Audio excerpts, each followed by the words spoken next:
ನಮಸ್ಕಾರ. ವಿಚಾರ ವಿನಿಮಯಕ್ಕೆ ಸ್ವಾಗತ. ನಾವು ಇಸ್ರೇಲ್ ಪ್ಯಾಲೆಸ್ಟೈನ್ ಸಂಘರ್ಷದ ಇತಿಹಾಸವನ್ನು ನೋಡ್ತಾ ಬರ್ತಾ ಇದ್ದೀವಿ. ನಮ್ಮ ಹಿಂದಿನ ವಿಡಿಯೋದಲ್ಲಿ ನಾವು 1956ರಲ್ಲಿ ನಡೆದಂತಹ ಎರಡನೇ ಅರಬ್ ಇಸ್ರೇಲ್ ಯುದ್ಧದ ಬಗ್ಗೆ ಕೆಲವೊಂದು ವಿಷಯಗಳನ್ನು ತಿಳ್ಕೊಂಡ್ವಿ. ಇವತ್ತಿನ ಈ ವಿಡಿಯೋದಲ್ಲಿ 1967ರಲ್ಲಿ ನಡೆದಂತಹ ಮೂರನೇ ಅರಬ್ ಇಸ್ರೇಲ್ ಯುದ್ಧ ಅಥವಾ 6 ಡೇ ವಾರ್ ಇದರ ಬಗ್ಗೆ ಕೆಲವೊಂದು ವಿಷಯಗಳನ್ನು ತಿಳ್ಕೊಳ್ಳೋಣ.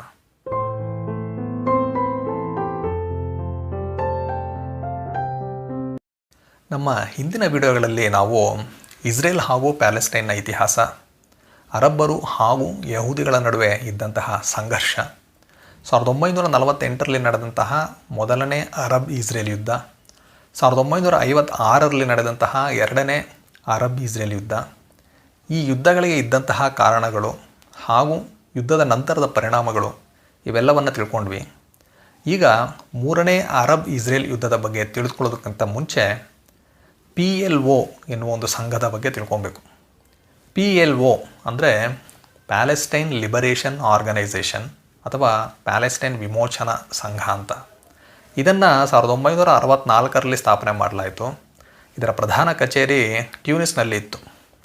ಈ ಒಂದು ಸಂಘದ ಮೊದಲ ಅಧ್ಯಕ್ಷರಾದವರು ಈಜಿಪ್ಟ್ನ ಅಹ್ಮದ್ ಶಿಕ್ವೈರಿ ಅಂತ. ನಂತರ 1969ರಲ್ಲಿ ಯಾಸರ್ ಅರಫತ್ ಅವರು ಇದರ ಚೇರ್ಮನ್ ಆಗಿದ್ದರು. ಅವರಿಗೆ ಶಾಂತಿಗಾಗಿ ನೋಬೆಲ್ ಪ್ರಶಸ್ತಿ ಕೂಡ ಸಿಕ್ತು.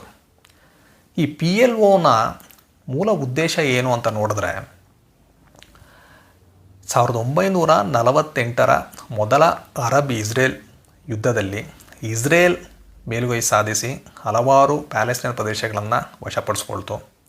ಆದ್ದರಿಂದ ಅಲ್ಲಿದ್ದಂತಹ ಅರಬ್ಬರು ಸುಮಾರು 7 ಲಕ್ಷ ಅರಬ್ಬರು ನಿರಾಶ್ರಿತರಾಗಿ ಪಕ್ಕದಲ್ಲಿದ್ದಂತಹ ಅರಬ್ ರಾಷ್ಟ್ರಗಳಿಗೆ ನುಗ್ಗಿದ್ರು. ಈಗ ಈ ರೀತಿ ಪ್ಯಾಲೆಸ್ಟೈನನ್ನು ಬಿಟ್ಟು ಹೋದಂತಹ ಈ ಅರಬ್ಬರನ್ನೆಲ್ಲ ಸಂಘಟಿಸಿ ಅವರನ್ನು ಮತ್ತೆ ಪ್ಯಾಲೆಸ್ಟೈನ್ಗೆ ಬರೋ ಹಾಗೆ ಮಾಡಿ ಅವರಿಗೆ ನ್ಯಾಯವನ್ನು ದೊರಕಿಸಿ ಈ ಇಸ್ರೇಲ್ ಅವರ ಹಿಡಿತದಿಂದ ಅವರನ್ನು ಮುಕ್ತಗೊಳಿಸಬೇಕು ಅನ್ನೋದು PLOನ ಮೂಲ ಉದ್ದೇಶ ಆಗಿತ್ತು.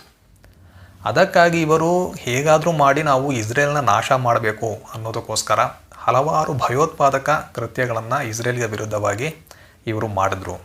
ಇದರಿಂದ ಏನಾಯ್ತಂದರೆ ಈ ವೆಸ್ಟ್ ಏಷ್ಯಾದಲ್ಲಿ ಅಂದರೆ ಪಶ್ಚಿಮ ಏಷ್ಯಾದಲ್ಲಿ ಆತಂಕ ಇನ್ನೂ ಹೆಚ್ಚಾಗ್ತಾ ಹೋಯಿತು.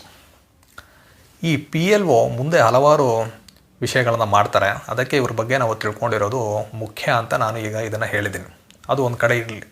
ಈಗ ನಾವು ಮೂರನೇ ಅರಬ್ ಇಸ್ರೇಲ್ ಯುದ್ಧಕ್ಕೆ